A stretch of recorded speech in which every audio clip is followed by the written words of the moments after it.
Live from Las Vegas, the entertainment capital of the world, it's the Joe Cortez Show. Hello and welcome to the Joe Cortez Show here in Las Vegas, Nevada, the entertainment capital of the world, with my co-host Lynn May. And we have the president and founder of the Global Sports Streaming, Armando Barreño. Armando Barreño, it's a pleasure to have you on the show today. Pleasure to be here. I know we're going to be talking about boxing, about what you're doing in boxing. I love talking to people that know boxing inside out. We had a meeting a couple of days ago, and I wanted you to share some of your knowledge and wisdom with the viewers out there. Well, first, I appreciate the fact that you're having me on. One, it's an honor being interviewed by Hall of Fame. I remember watching you when I was a kid. So you're still a kid. I'm still a kid. Yeah. But no, the fact that you're having me on, I really do appreciate it, and to talk about global sports streaming, which has been my baby. The idea has been around for a long time, but actually, once I left my former boxing promoter, I decided to start global sports streaming at the end of 2015. So 2015, when you first started, and what gave you the idea of wanting to be creative and keep doing bigger things with streaming? Because I know there's a lot of big competition out there, but you've been involved with them when they started out. You started out with them as well. Yeah, well, with Top Rank, my former employer, Top Rank was the first combat sports, boxing, MMA to do live streaming. And before, when we had started up, the only other live streaming sport that was going on was on NBC's Sunday Night Football. And that was it. So we were the first team to introduce live streaming. And so I have been, when live streaming first came out, that to me that was the future. It's what television did to radio back in the day. So yeah, and that's what's happening today with ESPN Plus and the Zone.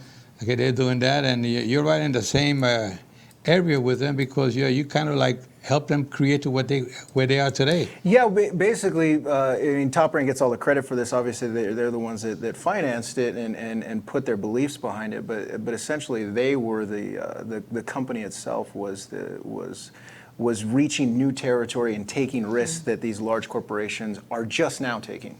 So this is back 2008, 2007. We started doing this, and you look at how long it's taken for the corporations to get involved. Yeah, 11 years already, and that's the key word, risk. Yes, it was definitely a risk, and we were given a lot of opportunity back then to throw out new ideas, and to Top Rank's credit, they allowed us to implement all these new ideas, and when it got to a point where I felt I needed to grow, I decided to leave and start global sports streaming. And initially, the idea was to just do boxing streaming. But there's beyond boxing, there are so many individual sports out there that don't get the attention of the ESPNs, that don't get the attention of the Fox Sports and Fox Sports 1, where they are interested in the top sports. Whereas there is a lower tier of the sports that still have rabid fans that if you can put enough of those sports together, you can generate a considerable amount of revenue. And that was the goal. That was the reason for creating the name of Global Sports Streaming, not a boxing name, but particularly sports streaming, because we're not just going to do boxing, we're going to do MMA, we're going to do bodybuilding, and move into all these other sports that are ripe for the picking. So you'll be touching on sports that get missed. Yes. There's a lot of them. I mean, from skateboarding to BMX, none of these get a large audience anymore. That's wonderful. And it's nice to see some of these fringe sports finally getting recognition. So the Olympics has skateboarding for the first time, surfing for the first time. So it's the fringe sports, I call them, are getting more of the exposure, and we're just going to help to grow that. Will that include like amateur boxing? Well, I've gone to plenty of amateur boxing and seen how they do it. It's actually I've talked about doing it. It's nothing on our docket for the next coming year, but potentially down the road. I mean, there's a lot of talent. There's out always there room for growing down the road. There you go. Yes. Now, have you considered working like concerts, things like that? Because I mean, we're in the entertainment capital of the world, Las Vegas. and maybe that would be something that maybe have you thought about anything to do with music, entertainment, and If it involves a sports angle, so if because obviously there's a lot of crossover between sports and hip hop and sports and Right. the music industry itself. So as you look at the Super Bowl, they always have all week the parties are involving there's top hip hop acts as well as the halftime show. So definitely there's a crossover there. So I'm open to it. It's just we haven't pursued any of those. I know option shows. those halftime shows draw a lot of attention. Oh yeah. And maybe we'll just do the concerts, just do the concerts, and bring in a little bit of boxing in between concerts, 4 or 6 round fights. Oh yeah, definitely. Well, you just touched on a key word too, Super Bowl, and the Raiders are coming, and they're talking about the fact that we'll have a Super Bowl here someday. So, Yeah. getting ready already. I like it. Oh yeah, Vegas is becoming a sports town. I love it. It is. Yes. It's like the sports capital of the world, the way things are going. And eventually you're going to get, they already have the minor baseball, man. We're looking about doing a Major League Baseball. Yeah. That we hear a lot of talk about that happening. And of course, we got the Raiders coming into town next year. Yeah, and they're talking about basketball. So they're basketball talking about too. putting an arena downtown for basketball, and then where the Rio's at, they're talking about putting in a baseball. Yeah, No, baseball, I yeah. heard that. And so, you hear about these things that happen. You say, what the heck? Yeah. This is what starting to be one of the major cities of the whole country. Oh, yeah. I mean, it already is because of so much happening. There's nothing, no city like Las Vegas. No. Las Vegas really has it all. The fine restaurants, all the sports, the entertainment. You have it all here. And I would argue the that, weather. oh yeah, definitely. And then I would argue that we have enough tourists as well as locals to be able to supply maybe a multiple franchise, whereas we have 2 basketball teams or 2 football teams. Okay. It's because if you look at the success of the NHL and the ticket revenue based off of all the success that we've had with the Knights. Oh, yeah. I mean, it's cheaper to go down to LA to watch the Kings there than it is to watch a game here, and that's including hotel and travel. That's how much money they're generating off Yeah, of well, tickets. I remember back in the old days in New York, we had the Brooklyn Dodgers, we had the New York Giants, and you had the Yankees. Yeah. 3 major league teams in one city. In one city, yeah. So if we did it back then, we can surely do it here. Oh, definitely. Just give us what we satisfied with 1. Never mind 3. Let's start. I know, we're getting greedy. Yeah, right. I like that you named your company, though, Global. Yes. Because you're prepared for that global stretch, Well, that's one of the things that I love to see, especially working with the young fighters. So a typical fighter 5 years ago, coming up, would fight on a club show. They would start off their debut fights, maybe 300-400 people in the arena, if they're lucky. And now these kids, and since we've been doing it for a few years, we're able to see guys go from our show to getting signed because their fights are online, to getting we've had guys who fought for titles on our show that got that shot because they were seen on our show. So we have big viewership in the Philippines, which is obviously a big boxing hub. Yes. We have big viewership from Russia, Australia, England, all the big boxing hubs, and these kids are getting the exposure. They want to fight on our cards because they know that it's not just the few hundred people in the venue, it's thousands of people around the world. Exactly. Right. Yeah, that's what we need in boxing, and to create household names so they can get a big draw when they start, fighting at a professional level or the bigger fights. I mean, the only way you're going to make it to the top is you have to sell tickets. Yes. If you can't sell tickets, people don't watch it. No promoters doesn't do anything for us. Right. But you come in with a name. That's why the Olympic fighters, we win the Olympics, they automatically already doomed to be big stars in boxing because with name recognition, they're already a household name. Like when Sugar Ray Leonard won the championship in the Olympics. Oh yeah. I mean, guys like that, they just overnight stars. Oscar De La Hoya. Yeah, exactly, and that's easy to get behind. If you're an Olympic athlete, I mean, you have that attachment, that name attachment with the Olympics. It's easy to promote. Yeah. But what we're looking at the kids who don't have that pedigree, who are just as hungry and fighting just as much as the big stars in the sports, and they too need an audience, and that's what we're giving them. That's what we're doing here. I like that. Now, what do you see on the horizon for? With global streaming? I mean, you have your company now, you're already established here in Las Vegas, and there are other things you say you're looking at other countries to do. You're already doing global streaming around other countries. What do you see in the very near future? Well, what's great about the international, the global distribution is that we get fighters from all over the world who message us wanting to fight on the cards because again they're having trouble getting fights in their home countries. Now financially we're not to that stage where we can be flying fighters in from around the world, but we're looking to do fights around the world definitely. In the short term, we have. I can't give all the details on it yet, but we're going to be launching a monthly boxing series here in Las Vegas, right. In a small intimate venue, and we will have more information on that in the next couple of weeks when the deal is done. And then we have a deal signed out of Tijuana. We're going to do 30 fights down there. So 30 fights a year? Well, we have a 30-fight deal. 30-fight deal. So 2 fights a month over 15 months, and then we'll go from there. So we have the option for. How about Canada? Have you considered Canada? I've actually talked to MMA promoters from Canada who are very interested in streaming their sports. So yes, Canada is obviously an option. We're right next to we're right next to them. I mean, it's definitely an option for us as well. Yeah. Now, you have any fighters that the fans would like to know about that has up and coming that you're dealing with right now? Well, we just had Dwayne Beeman, who had fought twice on our card, who was he was struggling to get fights when we met him. He just fought for the championship of the world down in Mexico. I was in the corner. Yeah, you were in the corner. I was in the corner with him. So it was great to see him. I mean, all credit to him in terms of his ability to get there. Yeah. But from a guy who turns pro at 30 and then 3 years later is fighting for a world title, and there's a lot of people that helped that happen. Exactly. And so Dwayne's one. We have there's a kid called Kevin Torres, named Kevin Torres. He's a up and coming fighter. He didn't have a big amateur career, so he's being slowly developed. But the kid's got power in both hands, and he's just a now. If anybody, any fighter out there or manager, promoter want to reach out to you, how can they get a hold of you? Yeah, you can reach us through our social media. Or the website, globalsportstreaming.com. We have, we're on every platform, Instagram, Facebook, just Global Sports Streaming or GSS Streaming. And then we also have the show. Boxers can reach out to us through the show, which is Best in Boxing, which started in 2016, which is our first show. And we have a nice little team, including you soon.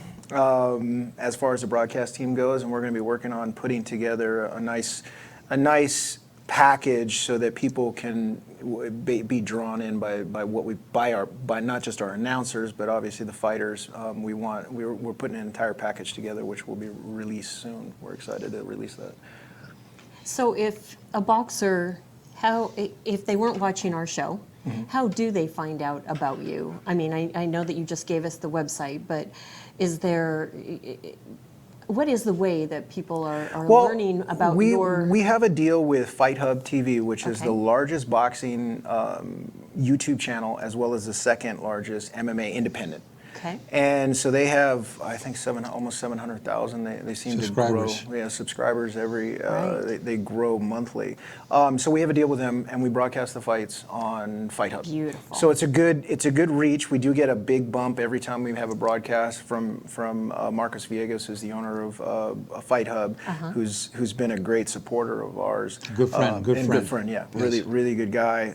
Has been all about supporting us and giving us access to his database of subscribers. So we definitely grow. And then it actually surprises me. Guys contact us all the time. They contact us all the time. How they come across it online. You know how social media works. You're searching your feed, and all of a sudden when you're hungry, you're gonna find what you need. Something pops up, and these kids they all want to fight, and eventually we're going to have room for them on all these cards. That's so great. Yeah. Your heart is definitely in that place. You want that. I want to help these kids. You do. I mean, I was in San Antonio for a Chavez Jr. fight. We were there, and I watched a kid get in the ring. He was on the B side, so he was an opponent for one of the stars at the time who was developing, and I watched his mom and dad in his corner, and I felt like, one, in a sport that you put your life on the line, I can't believe his mom and dad were in his corner. instead of having a professional trainer, because I mean, he's a professional athlete who's getting hit in the head for a living. But at the same time, my heart kind of went out to him. It's like, nobody is helping this kid. He's just being fed to the lions to help develop the lions into champions. Right. And so I started looking into and talking to smaller promoters about how, and this was years before I started this. The idea, the seed was laid when I saw this kid get in the ring, and knowing that he was just about to get destroyed because he didn't have a professional trainer, and two, his skill level was far less than the fighters. And it's like, these guys need room to develop, and the only place that they can develop is going out and fighting bigger names and getting beat, and that's not an avenue for success. So I want to give these fighters that avenue. I really like that about your attitude and your personality. Yeah, thank you. I feel that we need more people like you in the sport of boxing, because even though you're behind more on the social media and the streaming for television, call it TV, entertainment on TV through global streaming. But I think that we need more people like you that are willing to give these young kids an opportunity to get notice to the world, to develop their talent. But this is what boxing is all about. It's about trying to generate good talent and in a caring way as well, because it's not only about money, it's about caring and giving to these young folks to make their dreams come true. Yes. Which is something that as involved with the sport so many years. And talking about being involved with the sport so many years, were you ever a fighter? I was not. I was actually, I didn't like getting hit.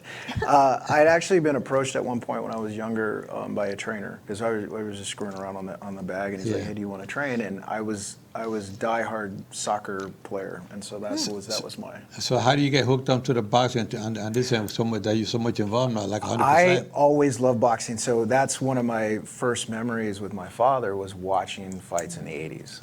I mean, ABC Wide World of Sports had come on, and I'd be watching Sugar Ray Leonard fight, and so that's where the seed was planted. And then I saw, because I have a more creative mind coming from the production world, I saw one of the camera operators up on the ropes, and I'm like, I want to do that one day. Ooh. And I actually never have done that, but I've been involved in it in a producing capacity. So I've never shot a live show, but that's where the seed was planted, and I do everything but that. So. Well, someday you're going to have to at least do it once. Just get up on the ropes one time. I should. Well, now that you're involved on this side of the sport with the TV production and director, the founder, you do so much.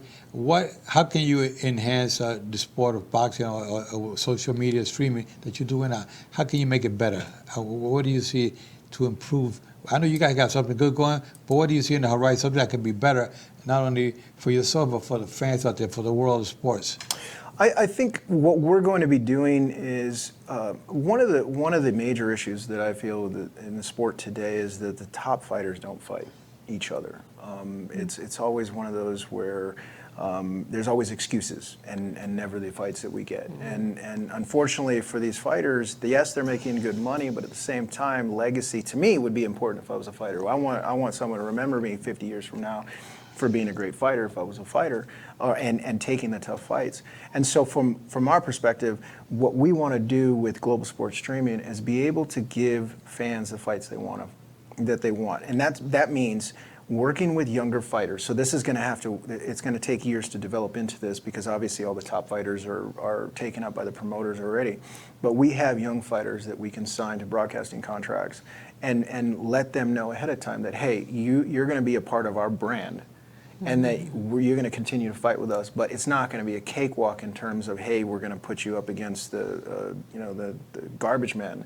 You're actually going to fight guys who are equal level, and so that we're giving the fans the fights that they want to see. At the same time, you're making money. At the same time, you're able to secure your legacy by being better, by putting fights together with guys. It's all got to do also with the promoters, with the matchmakers, and how they're going to match with these fighters. Sometimes comedians like Bob Bennett, executive director in Nevada, will not approve certain fights because of the records of certain fighters. Yeah. And of course, that says a lot about the commission here, because they want to make sure these fighters have a decent career, but also when they leave boxing, they leave in normal, try as normal And as have a possible. decent career. Yeah. Yeah, exactly. I agree. I've heard many a complaint from matchmakers, especially about the fact that doing fights in Nevada has become very difficult in terms of the development of the fighters, because they're used to putting these guys up against fighters that are far less skilled in order to build their records, and that's unfortunately part of the business. It's not like the UFC where you have a Conor McGregor who's probably 11 fights in and he's a superstar, whereas in boxing you have to be 20 plus fights in order to get that. I mean, Lomachenko and what's his name, Inoue, the Japanese boxer. They're far in between. I mean, you don't find fighters with only 3 pro fights to become world champion. Yeah. Like Lomachenko, he's already conquered now, what, 4 titles? Yeah, With 4 the titles. with the one he just won last week. Yeah. When he fought Luke Campbell to win the another belt. And I said to myself, yeah, but he's one of the few. Talking about Lomachenko, talking about boxing, will you consider Lomachenko a great fighter? Would he be considered one of the greatest with only 15 fights under his belt? Well, I think, I mean, for me, I look at it like he's only 15 fights in. You got to give him time to. What makes great fighters? Yeah, but he's 31 already. He is. He's 31. He obviously spent a lot of time in the Olympic system, so he's older. But at the same time, he looks like he's in his prime. So how long does that continue? Maybe 3-4 more years in his prime, and then he maybe with his condition he could stretch it to Manny Pacquiao 40 and still look good.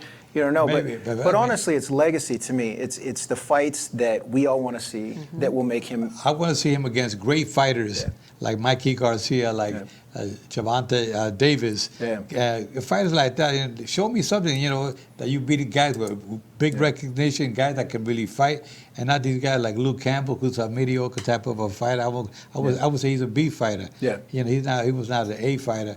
And there's a lot of fighters out there trying to get the big fight with Lomachenko, but of course we know it's a business, and the promoters want to protect them and get as much as they can out of them without taking that risk of losing the title.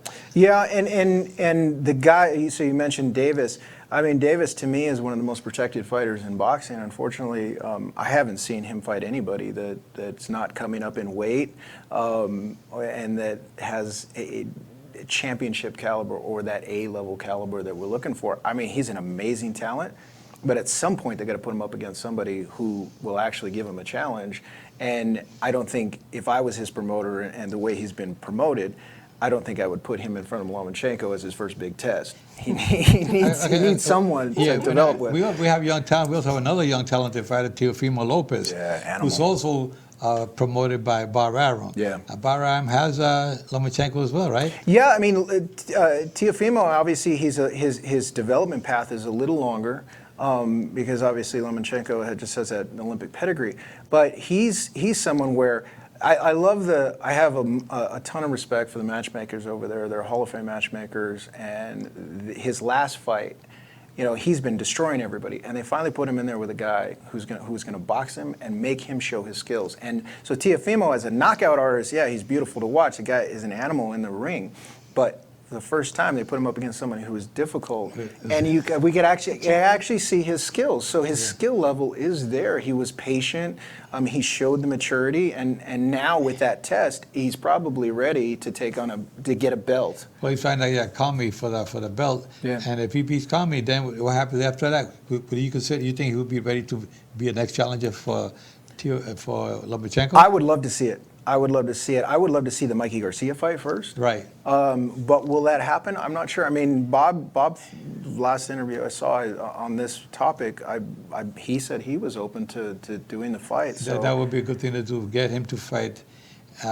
Get Lomachenko to fight Mikey Garcia first, and then because Mikey Garcia was 3-time undisputed world champion. Yeah. I mean, he had all title belts. He went up in weight to fight Errol Spence? Errol Spence. And lost to Errol Spence, and everybody thought I thought maybe he had a chance because of the experience that he had when he was undefeated, but now he got that one loss. He better stick back, go back to regular weight 135. Because some fighters, they go up in weight and they're a lot different. So just like Lomachenko, when he was lighter, he was fighting a little bit better. When they put him up against Jorge Linares, he got knocked down by Linares. First he had been knocked down, and ever since then, I think he's been a little bit more cautious in that ring. Yeah, oh, definitely. I mean, he was untouchable there for a while, and then that one punch made him actually. made other guys want to fight him. Yeah. Because now he's not the Matrix. He's actually a man that is the possibility of being beat. Well, sometimes when you get exposed, those things happen. Oh yeah. He had that hit, don't get hit attitude. Yeah. Yeah, well, Definitely. that's good. That's a good way of looking at it. But sometimes this game, the fans want to see it. That's like Well, I like- know, but It's that's definitely what he had. It's just like Floyd Mayweather. A lot of fans will love Floyd Mayweather. He's very talented, got all the skills, but he's a fighter that hits or doesn't get hit. Yeah. The fans want to see a brawl, a brawler, a slugger to get like Mickey Ward when he fought Arturo Gatti. Oh, yeah. Those kind of fights like that. People doesn't fight. That's what people want to see. There's a lot of screaming that goes on when that happens, for sure. But the brilliance of Mayweather in terms of his marketability is he realized what he was in the ring, and he had to realize that his style is not fan friendly. Right. So he made himself the bad guy and made everybody want to watch so they could see if he could get knocked out. It's brilliant marketing. Yeah, exactly. Well, Muhammad Ali was a big blabbermouth Yeah. back in the day. That he was always talking and talking. People said, I hope somebody knocks him out, Yeah. shuts him up. But everybody ended up loving him in the long run, you know? Oh yeah. Yeah, I remember yeah. my dad said he couldn't stand Ali when he was boxing, but he came to love him after he retired. Exactly. Yeah. Well, he showed a lot of love and care for the whole country, the whole world. Everybody around the world loved Muhammad Ali. Yeah, he was an ambassador for the world. Exactly. So what else is happening now that we're talking about your global streaming, and we know that you're going to start doing some shows here in Vegas eventually in the very near future. What else can we do out there for us? We talked about trainers the other day. Yeah. And that trainers, a little concern that I had about trainers, and we were talking about what's going on with the trainers and what is it that these fighters, sometimes they're not doing the right thing. I say that maybe we have to train the trainers. That's true. The trainers out there, it's more of apprentice style. There's no courses. I mean, I'm actually starting to see a couple now that we've been talking about this. There are courses, but it's very far and few between. So it's basically if you are able to do an apprenticeship style with some of the up and coming promoters to be able, or some of the promoters that are already established to be able to learn your craft. Unfortunately, there's not enough of that. There's just not enough of the top fighters trainers to be able to train all these up and coming trainers, and so there needs to be some type of structure because the art of boxing is being lost. I feel like these old school styles should still be Agreed. worked on today. Well, and they're not. we talked about that the other day, and I think we're going to start doing that. I'm going to start doing my favorite firm, Boxing Academy, giving classes not only for trainers but for officials as well, referees and judges, timekeepers, inspectors, ringside doctors, promoters, managers, everybody. We should have an academy so everybody can learn the craft real good because, like you say, we're starting to lose it. You know, the baby boomers are going out, and the younger ones that are coming up don't have the proper schooling. You know, they're trying to do on-the-job training, and it doesn't work that well when it comes to boxing. No, especially when there's a lack of trainers out there, and you're watching guys who are reaching the point where they're stepping up to championship level, and unfortunately their trainers don't know how to compete at that level. I mean, there's little nuances that you learn on the job that some things you're just going to have to learn on the job, but other things that they should be learning in a school situation. I remember when Antonio Margarito fought Manny Pacquiao, Robert Garcia was 32 at the time, and there was some things that I saw in the corner of that fight that he doesn't make those same mistakes now, that he had to learn on the job, right. Even though his father was obviously a great trainer as well. But those are just things that you need to learn and develop, and hopefully soon there will be a school like your school to be able to create the environment for these guys to learn. Yeah, it's just like, we have to be careful because we have fighters' lives in our hands as in boxing. Yeah. Trainers, especially trainers, they have these fighters and have to make sure that they're being nurtured through properly without getting hurt. Yeah. You know? But with a sport that you're literally putting your life on the line, I also feel that on the commission level there needs to be stricter policies in terms of who can be trainers, and in order to do that you have to have some type of schooling, some type of certification to verify their skill level. That's what I've been talking about for a while already, about getting trainers certified, because you got fighters' lives in your hand. You can walk in there and apply for a license. Now, you have to qualify. You're going to drive a car, you got to do a driving test, and physically driving and the written test. I want to make sure that you know what you're talking about, what you're going to be doing with that fighter. You're putting his life in your hands. I want to make sure you qualify. Yes. So pretty soon that's going to be happening here in Nevada and around the world. I'm going to make sure that happens. Yeah. They should at least be able to have they should at least be required to have a CPR card. Exactly, something. You They would got- think, right? Oh, Yeah. there you go. I You would mean, think. I mean, you got guys working on a guy's cut, and he's using adrenaline. He's like a doctor in there. What kind of a class did he take? Because he's like a nurse. He's Yes. like a doctor working on your eye. You go blind. Yeah. You got to make sure these guys are certified. Exactly. To make sure that you are doing the right thing. We can't let you use certain medications that are prescribed medications, and you're using it on fighters. So we got to make sure we got to fix that up a little bit. What do you think of the possibility of actually having all these state commissions come together and actually having uniform laws? We between have to all do of that think so. because every state wants to run their own rules, and we have the Muhammad Ali Act law with the ABC. But I say we have to have like a boxing czar to be able to control everybody, keep everybody on the same page. I don't want to go to California, one rule there. Go to New York, it's another. Pennsylvania is another. Las Vegas is another. We all got to be, uniformity across the board. Yeah, exactly. And even globally, Okay. you want it to True. be across the Yeah. board. True. Well, all I can say is, having you, Armando, on the show today has really been an honor because we need more talk shows like this. Oh, definitely. It's been my honor as well. Thank Well, you. thank you very so much for being on the show. Dylan, thank you so much. Of course. As Thank co-host, you. my friend. Thank you. Appreciate it. Other you. undisputed champ right here.